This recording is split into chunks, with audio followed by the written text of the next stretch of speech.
Tara na mga kabuang, punta tayo sa may kubo naman ay maghanap tayo na makakain ngayong hapunan na gulay. Aking napag-isipan ay kumuha ng malunggay mga kabuang dito sa may kubo ng aking binan sa ilang mga taniman mga kabuang. Mga kabuang ay walang hinto na ulan, panay ulan ay ilang araw rin mga kabuang. Ay sobrang putik, di na halos makalabas sa bahay. Na putik sobra. Kaya naman yung ulan. Magpapasko tayo nitong panay ulan mga kabuang. Walang humpay na tigil na ulan. Ako ay napag-isip-isip ay gusto ko magluto na naman ng gulay. Masarap kumigop ng sabaw sa ganitong panahon na malamig. Aking haluan ng sardinas. Saktong-sakto talaga. May malunggay. Titingnan ko mga kabuang kung may sitaw dun sa sa kubo. Yan ang aking bayaw. Ang mga tinanong ko yan na ako kung lubos lang ang bitan sa kubo. Ayun mga kabuang, layo. Layo pa yan, papuntang kubo mga kabuang. Sobrang ang dulas eh. Yan, sobrang putik nga eh, mga kabuang. Kaya nga mga kabuang, ako'y papatuloy ng paglalakad papuntang kubo. Malayo-layo rin yung kubo namin ng aking biyanan, mga kabuang. Ayan malapit na rin ako mga kabuang. Ay tanaw ko na yung daanan papuntang kubo mga kabuang. Kaso lang mga kabuang ay sobra naman ng putik dito papunta sa kaila. Wala nang pathway putol na. Kaya mga kabuang, pathway yan, sobrang putik ako'y nagdadahan-dahan lang mga kabuang sa paglalakad. Kita nyo naman mga kabuang, sobrang putik papunta kubo. Kaya bihira lang kung magkuhan dito, pumunta sa bukid sa kailang kubo sa aking binan. At dito rin na sila natutulog ang aking binan sa may bundok. Meron sila binabantay yung ilang mga tanim. At saka mga kabuang, meron na dami mga balanghoy tanim ng kapitbahay namin. Mga kabuang, sobrang putik talaga. Sobrang ako'y nagdadaan-daan lang maglalakad. Baka ako nadulas. Ay, sobrang laki ko naman mga kabuang. Baka di na ako makabangon. Talaga. Daan-daan lang ako sa paglalakad yung mga kabuang. Mga kabuang, ay ako'y malapit na rin sa kubo na aking binan. Ayan tanaw ko na mga kabuang yung kubo. Yan, kasi may bakod na net yung kubo ng aking biyanan mga kabuang. Yan malapit na ako sa pintuan. Yan pala mga ginamasa ng aking biyanan nakaraan. Mayroon pala ako mga alagang manok pala ito mga kabuang sa kanilang kubo aking binubuhay. Mga Rhode Island yan mga kabuang. Ayun malalaki na aking mga manok na binubuhay dito sa may kubo. Pinaparami ko yung mga kabuang aking mga manok na Rhode Island. Ayun ito pala yung mga kabuang aking binili ng mga buto galing sa TikTok shop. Mga sitaw, ampalaya, upo, at saka iba pa. Yung iba ay binudbud rin sa lupa. Yung mga talong ipupunda na lang kapag lumaki na. Yan, ginamasa ng aking binan. Diyan na itatanim namin ng mga ipunula namin ng mga puto.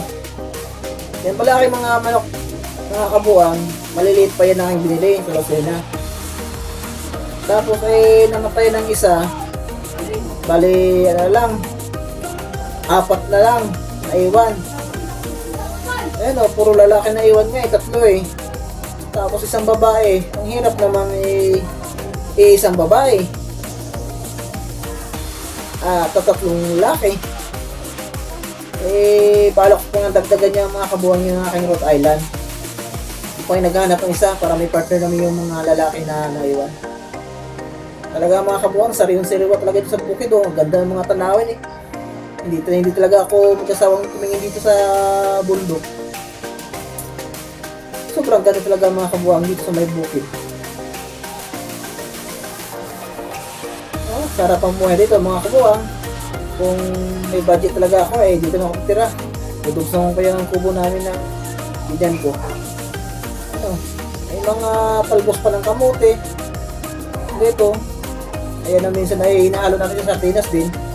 Sarap kaya ihalo sa sardinas yung kabuwang, yung talbos ng kamote. Ano, bago lang din tinanim yung mga kabuwang, yung talbos ng kamote. Pero ang bilis lumago, ay panay ulan isang buwan na siguro ang panay ulan. Magpapasko, tapos siguro tayong panay ulan itong mga kabuwang ngayong Pasko. Ay, wala humpay talaga mga kabuwang ulan sobra talaga ulan. Ay no, paisi-isi lang yung mga Rhode Island ko mga kabuwang palakad-lakad lang. Balak ko rin ang magbuhay ng mga native na manok dito sa may kubo ng aking binan. Dadagdagan ko pa yung mga kabuwang aking manok. Yan ako mga kabuwang ako'y naglakad-lakad, titignan ko yung mga tanim na maliliit pa na para hindi mapakan. Meron kaming tinanim dyan ng mga okra ng aking binan dyan sa aking tinatayuan. Tapos nagtanim rin kami ng mga dyan ng mga kalabasa, mga siguro mga 5 puno rin. Pero dadagdagan ko pa yung mga tanim namin mga kabuwang, yung kalabasa. Ako ay mag-order pa ng buto sa TikTok shop. Masarap talaga kapag sariwang gulay talaga ang kinakain mo mga kabuwang. Yan ako ay lakad-lakad, sobrang putik naman bigat na aking tsinelas mga kabuwang. Ayan dahan-dahan na ako mga kabuwang, ay sobrang dulas talaga. Hindi kaya. Punta ako sa may abuhan, putik naman. Putik. Sobra.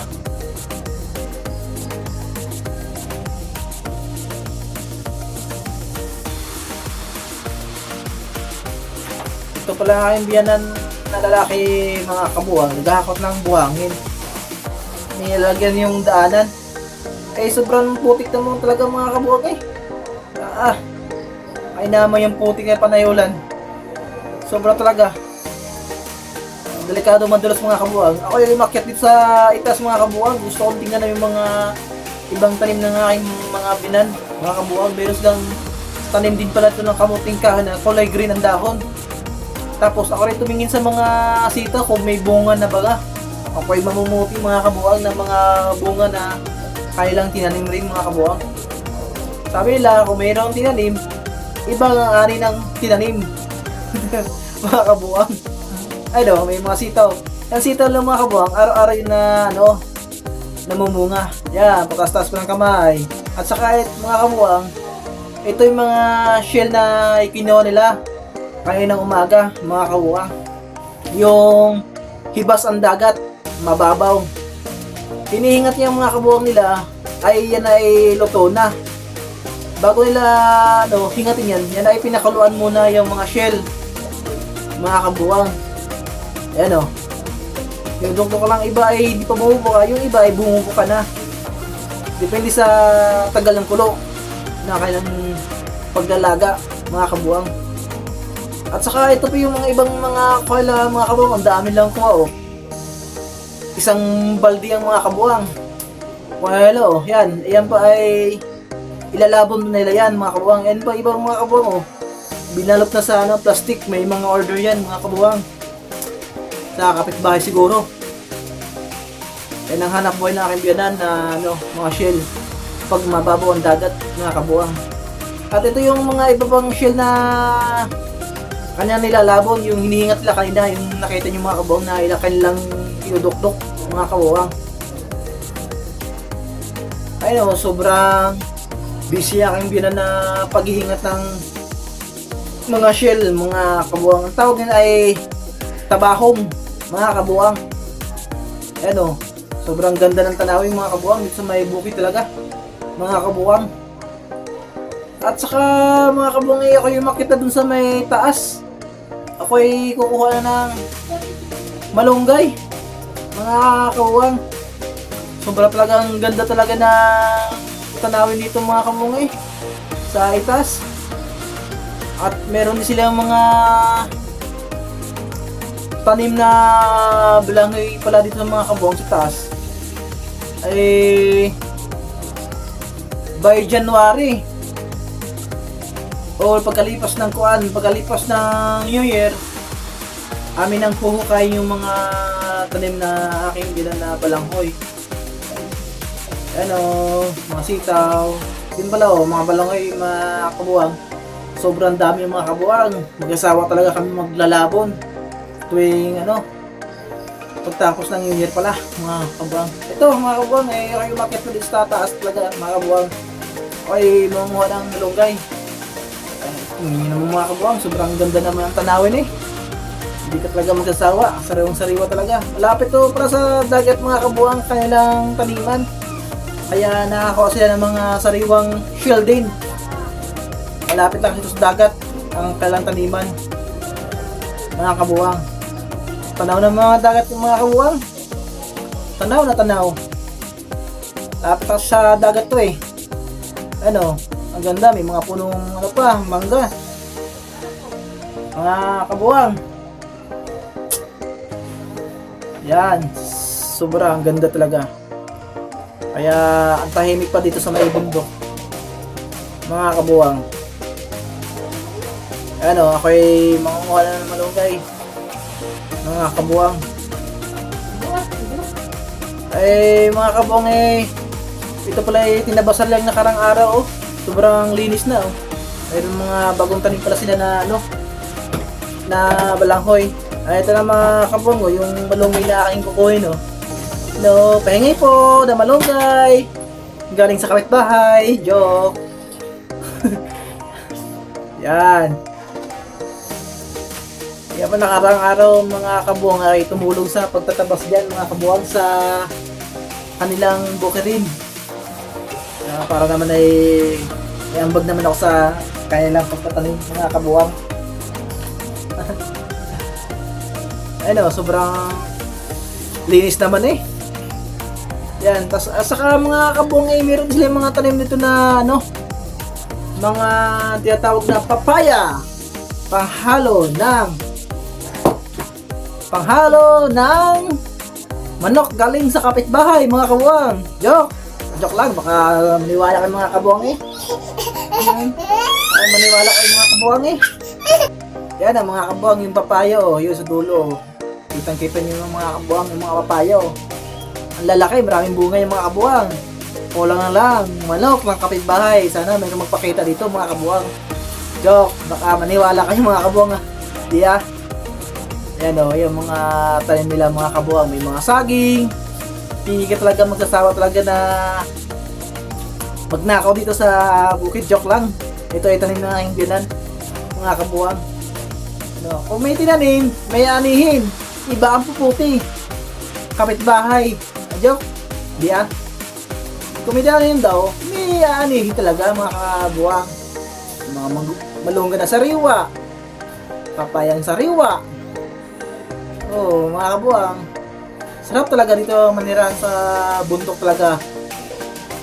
Okay na yun, kahit na lang, kubo lang mga kabuang. Swakta talaga yung tirahan. Kahit na ako buong bahay mga kabuang, okay na ako. Dito sa bundok. Hindi pa maingay. Malayo pa sa sa mga gulo. Okay. At malapit pa sa dagat mga kabuang itong na aking biyanan sa kailang taniman. Kitang-kita nyo naman ay ang lapit sa dagat. Ang ganda ng mga tanawin. Kaso ay maulan ngayon mga kabuang. Sobrang putik talaga. Kaya tsaga-tsaga mo tayo sa malunggay. Kung may manok nga dito yung magkalagala ay huli ko na mga kabuang sobra talaga. Ganda talaga mga kabuang dito sa tanawin talaga ng bundok. Ayan Dito lang ako mag-asawa. Sige mga kabuang, salamat. Hanggang dito lang ako.